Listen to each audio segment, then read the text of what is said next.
रंभा मालिकेच्या आजच्या भागामध्ये आपण पाहणार आहोत की रमा आता शाळेत गेलेली असते आणि बाहेरच बसून ती आता विचार करत असते आणि त्याच वेळेला आता तिच्या डोक्यामध्ये तसेच विचार सुरू असतात आणि त्यामुळे आता तिला समजत नसतं की काय करावं। समोर एकच आव्हान असतं तर दुसरीकडे मात्र तिच्या समोर 2 वेण्या घातलेली पूर्वीची रमा येऊन बसलेली असते आणि ती या रमाला समजवायचा प्रयत्न करत असते। खरं तर आता ती 2 वेण्या रमाला बोलत असते की हे सगळं काय आहे, म्हणजे तुला असं वाटत आहे का या 2 वेण्या तू आता घातल्यास म्हणजे तू पूर्वीची रमा झालीस। त्यावर आता इथे रमा खूप जास्त गोंधळते आणि ती तिच्याकडे पाहत म्हणत असते की हो मला वाटतंय तसं आणि मी आहेच तीच रमा, पण आता दुसरी समोर जी 2 वेण्या घातलेली रमा असते जुनीवाली ती मात्र आताच्या रमाला बोलत असते की तू या रमाला कधीच मारलेला आहेस, हे बहुधा तू विसरतेस म्हणूनच तुला आठवण करून देते असं बोलूनच आता ती ओरडत असते। आणि त्याच वेळेला आता जेव्हा तिच्यावरती ओरडते तेव्हा मात्र आता रमा म्हणत असते की तू उगाच ना या सगळ्यामध्ये गुंतून राहू नकोस आणि नव्याने या सगळ्या गोष्टीची सुरुवात कर असं देखील म्हटल्याबरोबर इकडे मात्र रमा या सगळ्या गोष्टीचा विचार करते। रमा म्हणत असते की नाही, ही जी रमा आहे ना ती काही झालं तरी सुद्धा जुन्या रमामध्ये हरवून गेलेली आहे आणि मला या सगळ्या गोष्टी आवडतात आणि म्हणूनच तर मी खास तिथपर्यंत गेलेली आहे असं देखील आता म्हटलं जातं। आणि दुसरीकडे जी 2 वेण्या घातलेली रमा जी असते ती तर गायब झालेली असते, पण आता ज्या रमाने 2 वेण्या घातलेल्या असतात ना त्या 2 वेण्यासुद्धा रमा सोडून देते आणि जेव्हा त्या 2 वेण्या रमा सोडून देते ना तेव्हा मात्र आता एकटक इकडे असलेली रमा बघत असते, पण तोपर्यंत इकडे जी 2 वेण्या घातलेली रमा आहे आत्ताची ती म्हणत असते की बघितलंस का, झाली का तुझ्या मनाची शांती, हेच हवं होतं ना तुला, बघ मी केस मोकळी सोडून दिलेली आहेत, आता तर तुला पटलं ना असं बोलूनच आता तिला सावरलं जात असतं। दुसरीकडे आता 2 मुली तिथे आलेल्या असतात आणि त्या एकमेकांना बोलत असतात, मी नाही तू बोल, तू नाही मी बोल। आता ह्यांच्या त्यांच्या आरके मॅडम असतात ना, आरके मॅडमशी बोलण्यासाठी थोडं त्या लाजत असतात। त्याच वेळेला आता त्या कशा बशा रमाकडे येतात आणि रमाला विचारतात की मॅडम जरा ना आमचं तुमच्याकडे काम होतं, ते काय ना शाळेमध्ये स्पर्धा आहे, कविता स्पर्धा, त्याचमध्ये ना कविता सादर करायची होती। कविता काय सादर करायची ना हे खरं तर आम्हाला कळत नाही आहे, म्हणूनच आम्ही तुमची मदत घ्यायला आलेलो आहे। प्रेम हा विषय आहे असं देखील त्या मुलींकडनं आता कळलेलं असतं। प्रेम हा विषय म्हटल्याबरोबर खूपच जास्त टेन्शन जे आहे ते रमाला येतं, कारण रमाला प्रेम हा विषय अक्षरशः आता ती कसाबसा विसरायचा प्रयत्न करत असते, पण तिला तो विसरता येत नसतो आणि त्यातच या मुलींनी तोच विषय नेमका आणलेला असतो। त्यामुळे आता रमाला त्या फोर्सफुली सांगतात की प्लीज ना तुम्ही बोला ना, आणि मग काय रमा जी आहे ती आता प्रेम या विषयावर कविता बोलू लागते। रमा जेव्हा प्रेम या विषयावर कविता बोलत असते तेव्हा मात्र रमाचं भान नसतं, कारण रमा एका वेगळ्याच दुनियेत एका वेगळ्याच तंद्रीत हरवून गेलेली असते आणि ती प्रेमाबद्दलची व्याख्या या सगळ्याबद्दल एक सुंदर अशी कविताही करते। आणि तेवढ्यातच अक्षयसुद्धा तिथे आलेला असतो आणि अक्षयही ती कविता ऐकत असतो, कारण रमा जेव्हा कविता बोलत असते ना तेव्हा इतर एक जण तिथे थांबलेले असतात आणि एकटक रमाकडे पाहत असतात आणि रमाला बोलत असतात की मॅडम खरंच ना तुम्ही खूप सुंदर अशी कविता बोललात बघा। आणि त्याच वेळेला सगळीच जण तिथे असणारे टाळ्या वाजवू लागतात, कारण रमाची कविता खरंच खूप जास्त उत्कृष्ट असते आणि ती कविता ऐकल्यामुळे सगळ्यांनाच खूप जास्त हॅपी फिलिंग येत असतं। मला आता सगळ्यांनाच असं समोर बघून ना खूप जास्त गोंधळल्यासारखं झालेलं असतं, कारण रमाला एकदम जे काही मनात असते ते व्यक्त करून टाकून मोकळी झालेली असते आणि त्यामुळेच ना आता जेव्हा रमा हे सगळं सांगून मोकळी होते तेव्हा मात्र आता रमा जेव्हा आपली बॅग घ्यायला जाते तेव्हा ती मागे पाहते तर तिथे तिला अक्षयही दिसतो। आता तिला थोडं लाजल्यासारखं होतं, कारण तिने प्रेमाची कविता सगळ्यांसमोर जाहीर केलेली होती आणि जेव्हा तिने ही प्रेमाची कविता म्हटलेली होती ना तेव्हा त्यावरूनच तिचं प्रेम किती आहे अक्षयवर हे त्या कवितेतून स्पष्टपणे जाणवत होतं अक्षयला। आणि इथे रमाला सुद्धा रमा जी आहे ती कविता बोलते आणि त्यानंतर मात्र आता तिकडनं जायला निघते। जेव्हा आता ते तिकडनं जायला निघते ना तेव्हा मात्र तिचं नजर अक्षयकडे जाते। अक्षयला बघून तिला आता काही सुचत नसतं, मनामध्ये नुसते गुजबम्स येत असतात। तर इकडे आता हे सगळं बघूनच तो पिऊनही म्हणत असतो की खरंच ना मॅडम ना मस्तच कविता बोलल्या आणि असं बोलून आता तिचं कौतुक केलं जातं. त्यानंतर आता सगळीजणं टाळ्याही वाजवतात. पण आता रमा तिकडनं निघून जाते, कारण रमाला आता कळत नसतं की तिच्यासोबत नेमकं होतं काय. कारण ती जी आहे ते प्रयत्न तर करत असते, कारण तिला ना आता अक्षय जे काही काल रात्री बोलला होता ते सगळं आठवत असतं. पण अक्षय खरंच मनापासून बोलला होता की आणखीन काही. म्हणजेच मला हे कळत नाही आहे की अक्षयने ज्या काही गोष्टी माझ्यासमोर काल रात्री म्हटल्या त्या फक्त दारूच्या नशेत म्हटल्या की खरंच त्यांचं मनापासून माझ्यावर प्रेम आहे. या सगळ्या गोष्टींचा तर आढावा आपल्याला घ्यायलाच लागेल असा विचारच तिच्या डोक्यामध्ये येत असतो आणि म्हणूनच ती त्या सगळ्या गोष्टींचा विचार करत असते. आणि त्याच वेळेला आता जेव्हा आता तिला ह्या सगळ्या गोष्टी आठवतात ना, तेव्हा मात्र आता तिला कळत नसतं की काय करावं आणि त्यामुळेच ना ती खूप जास्त या सगळ्यामध्ये अडकून जाते. तर अक्षयलाही आता रमाने जी कविता म्हटलेली असते ना ती खूप जास्त आवडते आणि त्यामुळे आता अक्षयही खुश असतो. दुसरीकडे मात्र आता जी साईची आई असते ना ती रिक्षात बसून प्रवास करत असते आणि तिच्या मोबाईलला आता साई कॉल करत असतो. कारण ना साईला आपल्या आईला गुड न्यूज जी द्यायची असते, कारण त्याला असं वाटत असतं की रमाने आपल्याला होकार दिलाय लग्नासाठी सुद्धा. आणि त्यामुळेच ना आता खूपच जास्त असा मनामध्ये हे पूर माजलेला असतो त्याच्या, कारण कधी एकदा या सगळ्या गोष्टी आपल्या आईला सांगतो ना असं त्याला होतं. आणि जेव्हा तो आपल्या आईला या सगळ्याबद्दल सांगतो तेव्हा आता त्याची आईही खूप जास्त खुश होते आणि म्हणत असते की आजचा हा दिवस मी कधी विसरणार नाही. माझ्या पोट्ट्याचं लग्न होतंय. वा रे वा, मस्तच, बरंच झालं. आणि मला ना तुम्हा दोघांना भेटायचंच आहे. मग मी तुमच्या लग्नात तर येणार आहे, पण तोपर्यंत ना मी तुला जो चुडा आणि त्याचसोबत ती साडी जी दिली आहे ना ती माझ्या सुनबाईला दे. म्हणजे कसं सगळं काही भरून पावेल. मग तर झालं ना. हो हो हो आई, काळजी करू नकोस, मी ते तर त्यांना देणारच आहे. असं देखील आता साई जो आहे तो आपल्या आईला बोलत असतो. आणि त्याच वेळेला आता माझ्या सुनबाईंना मला एकदा भेटायचं आहे. म्हणजे कसं सुनबाईंची भेट घडवली की सगळं काही उत्तमच होईल असाच विचार ना आता इथे सुरू असतो. तर दुसरीकडे मात्र साईला इतका आनंद झालेला असतो की आपल्याला रमाने लग्नासाठी होकार दिलाय ते सगळं काही तो शब्दात सांगत नसतो. इकडे आता तो फोनवर बोलत असतो आणि त्याच वेळेला आता तो आपल्या आईशी बोलताना थोडं ब्लशही करत असतो, कारण ना त्याला आता त्या सगळ्या गोष्टी एकदम भारी वाटत असतात. तो विचार करत असतो की मी असा स्वप्नातही विचार केला नव्हता की रमा माझ्यासोबत लग्नासाठी तयार होतील, पण फायनली रमा माझ्यासोबत लग्न करायला तयार झाल्या आहेत ना, हा आनंद मी काय म्हणून सांगू, व्यक्त करताच येत नाही आहे. असं देखील तो आपल्या आईला बोलत असतो. तर त्याची आई म्हणते की मला कळतंय रे बाळा, तुझ्या आयुष्यातला हा आनंदाचा दिवस आहे आणि हा आनंदाचा दिवस असाच जग, कारण तुलाही माहिती आहे की किती या सगळ्या प्रेमासाठी, किती या सगळ्या गोष्टीसाठी तू झुजला आहेस ते. आणि तसंही आता फायनली माझ्या मुलाचं लग्न होणार आहे असं देखील आता ती बोलत असते, कारण तिला साईच्या लग्नाची खूप जास्त काळजी असते. आणि आता रमाने होकार दिलाय म्हटल्यावर आता त्याच्या मनासारखं सगळं काही होणार. जी मुलगी त्याच्या मनात होती त्याच मुलीला तो घरी घेऊन येणार, यासाठी साईची आई खूप जास्त खुश असते. आणि म्हणूनच तर तिने रमासाठी साडी आणि हिरव्या बांगड्यासुद्धा पाठवून दिलेल्या असतात. का तर या हिरव्या बांगड्या आणि ही जेव्हा साडी ती घालेल तेव्हा खऱ्या अर्थाने आपण एकरूप झालो आहोत, म्हणजेच या सगळ्या गोष्टी पटतील असं देखील आता तिला वाटत असतं.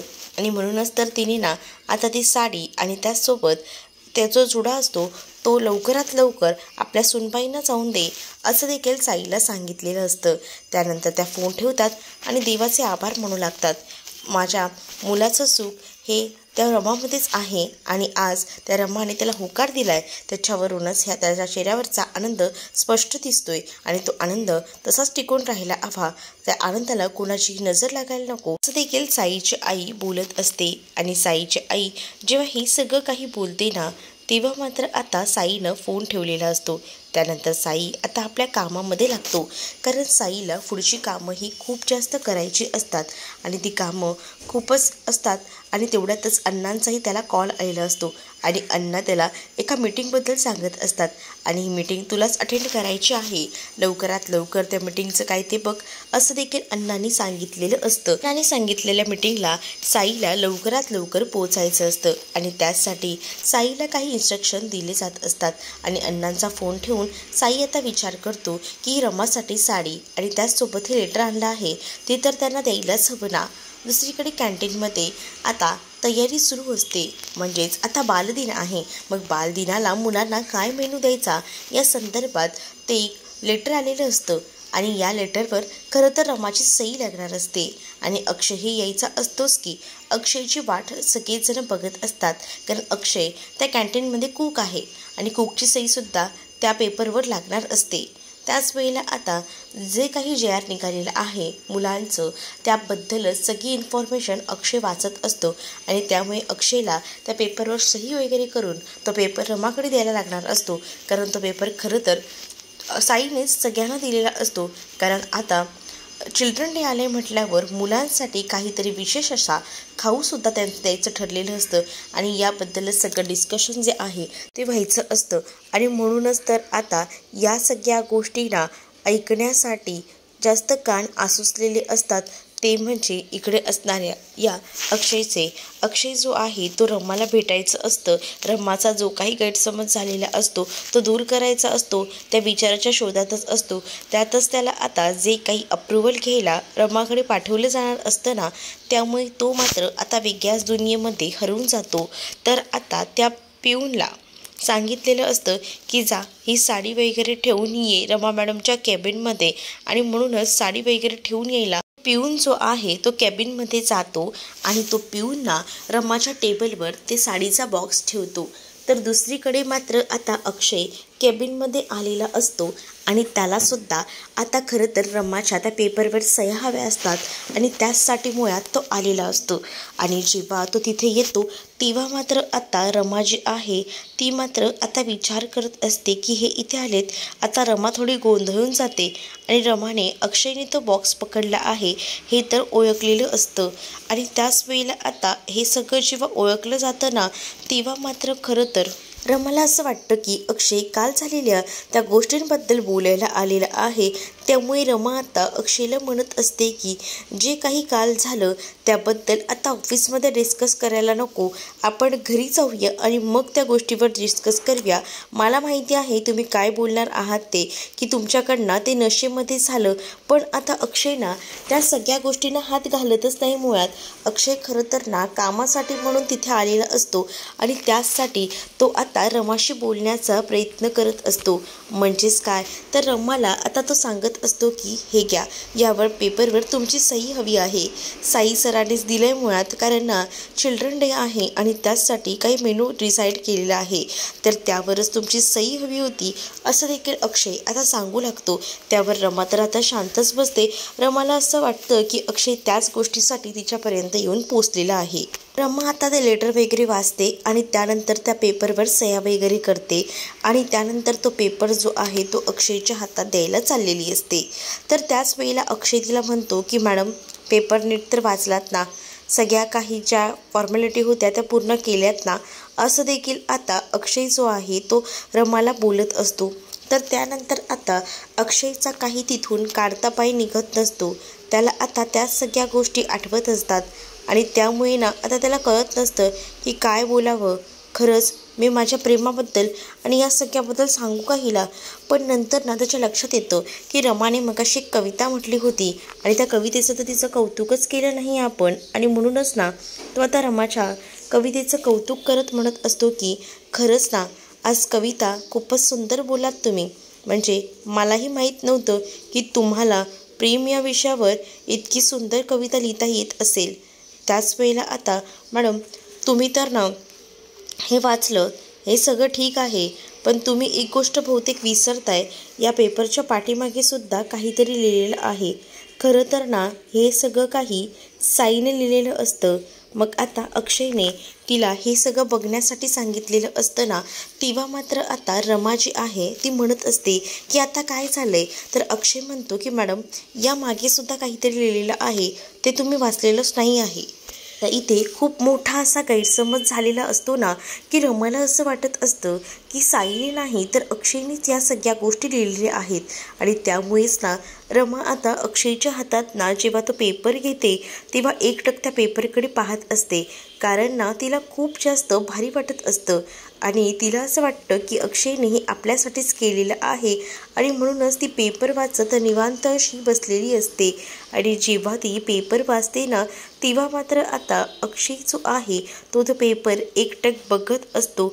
आणि अक्षय म्हणतो की मॅडम बघा, जो काही पेपर आहे तो वाचून घ्या, मी तुम्हाला नंतर बोलतो. आणि असं बोलूनच तो आता तिकडनं जायला निघतो. तर रमा आता तो पेपर वाचत असते. त्यामध्ये खरं तर साईने आपल्या मनामध्ये ज्या काही गोष्टी आहेत आणि तो लवकरच जे आहे ते खरं तर तिच्याबरोबर लग्न करणार आहे, तो प्रेमात वेडा झालाय, अंधळा झालाय, याबद्दल सगळं लिहिलेलं असतं. आणि जेव्हा तो पेपर जो आहे तो रमाच्या हाती लागतो त्यावेळेला रमाला खूप जास्त राग येत असतो. रमा तो पेपर जो आहे तो वाचत असतानाच त्याच्यावर कॉफी पडलेली असते, याचा सगळ्यात जास्त तिला राग येतो. कारण पुढचे पॉईंट्स तिला वाचता येत नाही. पण त्याच वेळेला आता टेबलावर ठेवलेली साडी तिला दिसते आणि ती म्हणत असते की मगाशी जेव्हा हे आले होते तेव्हा ह्यांच्या हातातच ही साडी होती, नक्कीच ह्यांनीच ही साडी आणलेली असेल.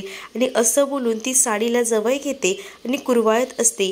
कारण तिला ना आता खूप छान वाटत असतं की अक्षयने आपल्याला साडी आणली आहे, त्याचसोबत हा चुडा आणला आहे. आणि त्यामुळे ना तिला आता कळलेलं असतं की अक्षयने काल जे काही म्हटलेलं होतं त्या सगळ्या गोष्टी त्या फक्त नशेपुरती नव्हत्या, तर त्यांना खरंच माझ्यासोबत पुन्हा एकदा आयुष्य जगायला आवडणार आहे. तर इकडे आता साई जो आहे तो फिरत फिरत केबिनपर्यंत आलेला असतो आणि लांबूनच तो रमाला पाहतो. रमाने ती साडी अगदीच तिच्या जवळ धरलेली असते.